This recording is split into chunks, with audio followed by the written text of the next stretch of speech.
Good morning students.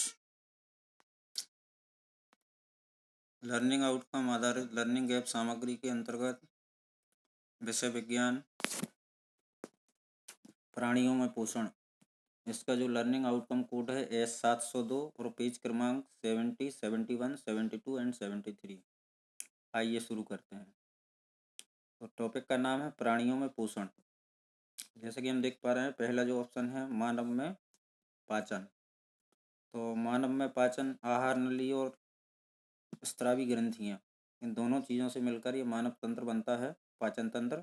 इसमें मुखगुहिका, ग्रसिका, आमाशय, क्षुद्रांत मतलब छोटी आंत, बृहदांत्र मतलब बड़ी आंत और गुदा। और पाचक ग्रंथियां जो हैं आपकी लाला ग्रंथि या लार ग्रंथि, यकृत, अग्नाशय। अब ये सब यहाँ पर डिटेल दिया हुआ है इनका, मुखगुहिका, ग्रसिका, आमाशय में क्या रहता है, कहाँ क्या होता है, ये आप यहाँ से देख सकते हैं। आगे बढ़ते हैं। चौथा पॉइंट है क्षुद्रांत मतलब छोटी आंत। इसमें भोजन का पाचन व अवशोषण होता है, ये सब इसमें दिया हुआ है आपका। और इसमें एक खास बात है, दीर्घरोम होते हैं ब्रश के आकार के, जो भोजन का अवशोषण करते हैं। फिर बृहदांत है बड़ी आंत, इसका मेन कारण होता है जल का और खनिज लवणों का अवशोषण करना। इसके बाद नेक्स्ट टॉपिक है घास खाने वाले जंतुओं में पाचन। तो जो रूमिनेंट्स होते हैं, जैसे गाय भैंस वगैरह जो जानवर होते हैं जो जुगाली करते हैं, उनको कहते हैं। इनका जो आमाशय है ना, जो स्टमक होता है, पेट होता है, 4 हिस्सों में बटा होता है। मेन रूमेन जुगाली करते हैं, छोटे छोटे पिंडकों के रूप में वापस मुंह में लाके फिर से चबाते हैं। घास जो होती है उसमें एक प्रकार का सेलुलोज नाम का कार्बोहाइड्रेट होता है, और इसमें रूमेन या जो जुगाली करने वाले जंतुओं के पेट में जीवाणु भी पाया जाता है जो सेलुलोज का पाचन करता है। ठीक है, आगे बढ़ते हैं। अंत में दिया है अमीबा में संभरण और पाचन। तो अमीबा में आप जैसे चित्र देख पा रहे हो अमीबा का, ये पादप की सहायता से, ये जो इनके ये हिस्से होते हैं ये पादप कहलाते हैं, इनकी सहायता से भोजन को ये अंदर करते हैं और उसके बाद उसका खाद्य धानी में इसका धीरे धीरे पचाते हैं और अवशोषित करते हैं। तो अब आइए आगे चलते हैं और इसकी अभ्यास वर्कशीट क्रमांक 1। पहला प्रश्न है,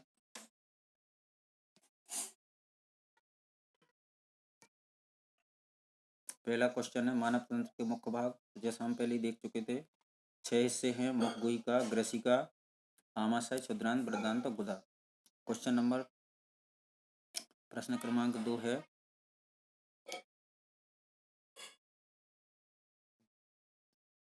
पाचक रस स्रावित करने वाली ग्रंथियां, 3 ग्रंथियां हैं, लार ग्रंथि, यकृत और अग्नाशय।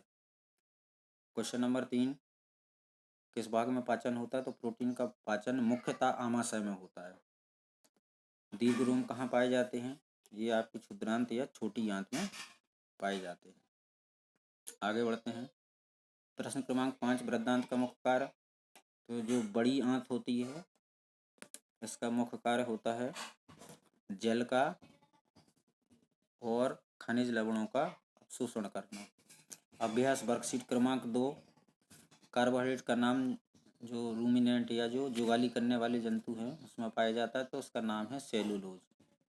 बाकी आप यहाँ से देख कर लिख सकते हैं। आगे बढ़ते हैं। प्रश्न क्रमांक 2, अमीबा अपने भोजन का पाचन कहाँ करता है? तो अमीबा अपने भोजन का पाचन खाद्य धानी में करता है। रूमिनेंट में आमाशय कितने भाग होते हैं? इसमें 4 भाग होते हैं आमाशय में। और कुछ रूमिनेंट जंतुओं के नाम लिखना, तो यहाँ पर गाय, बकरी, भेड़, हिरण, ऊँट, जिराफ, जो भी जुगाली करने वाले जानवर होते हैं, घास खाने वाले, वो सभी रूमिनेंट में आते हैं। संतुलित आहार किसे कहते हैं? तो संतुलित आहार की जो परिभाषा है वो मैंने यहाँ पे लिख रखी है। ऐसे आहार जिनमें आवश्यक सभी पोषक तत्व उचित मात्रा में उपलब्ध हों, संतुलित आहार कहते हैं। उसके बाद विटामिन ए कहाँ से स्रोत, कमी से होने वाले रोग, लक्षण, ये सब यहाँ पर मैंने लिख दिए हैं। हरी सब्जियाँ, अंडा, पनीर से प्राप्त होता है। इसकी बीमारी से रतौंधी रात में कम दिखते हैं, रात में कम देखना इसका लक्षण है। विटामिन बी दाल, दूध, मांस से प्राप्त होता है। बेरी बेरी रोग होता है, भूख ना लगना और जीभ में सूजन। इसके बाद है विटामिन सी। विटामिन सी में सभी खट्टे फलों से प्राप्त होता है। स्कर्वी रोग है, मसूड़ों से खून बहना। विटामिन डी, हड्डियाँ कमज़ोर हो जाती हैं, रैकेट्स बीमारी होती है और उसको धूप से प्राप्त सूर्य के प्रकाश में मौजूद होता है। अस्थियों की कोमलता, टेढ़ापन। कैल्शियम, ये दांत और हड्डियों के लिए बहुत ज़रूरी है। कीवी, सीताफल, जायफल में होता है। कमज़ोर हड्डियाँ और मांसपेशियों में ऐंठन इसके लक्षण हैं। इसके बाद आयोडीन, अनाज, दालें, मछली, दूध से प्राप्त होता है। घेंगा रोग होता है इसकी कमी से और इसके जो लक्षण हैं वो गर्दन में सूजन, कमजोरी, थकान। अंत में है लोह तत्व, ये हरी पत्तेदार सब्जियों से, मछली से प्राप्त होता है। बीमारी जो है उसको एनीमिया कहते हैं, खून की कमी भी कहते हैं। और कमजोरी, थकान और चक्कर आना इसके रोग के लक्षण हैं। ठीक है, आगे बढ़ते हैं। अब यहाँ पर स्वांकलन में दिया है, आपको स्वयं करना है। बहुविकल्पीय प्रश्न है। पहला क्वेश्चन है, वसा का पूर्ण रूपेण पाचन किस अंग में होता है? तो इसका जवाब है आपका बड़ी आंत में। गलत, नहीं। वसा का पूर्ण रूपेण पाचन जो होता है, सॉरी, ये होता है क्षुद्रांत में। इसके बाद आगे बढ़ते हैं। जल का अवशोषण,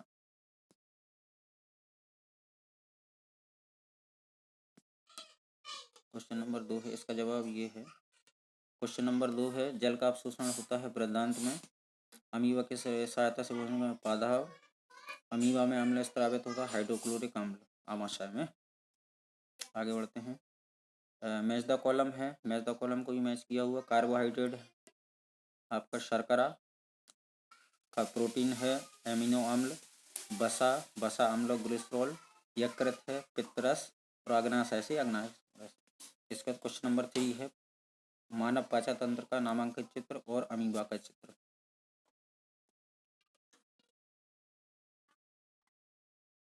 तो ये मानव पाचन तंत्र है, इसको देखकर आप बना सकते हैं। इसके बाद अमीबा का चित्र ये है, आप इसका स्क्रीनशॉट लें या देखकर आप बना सकते हैं।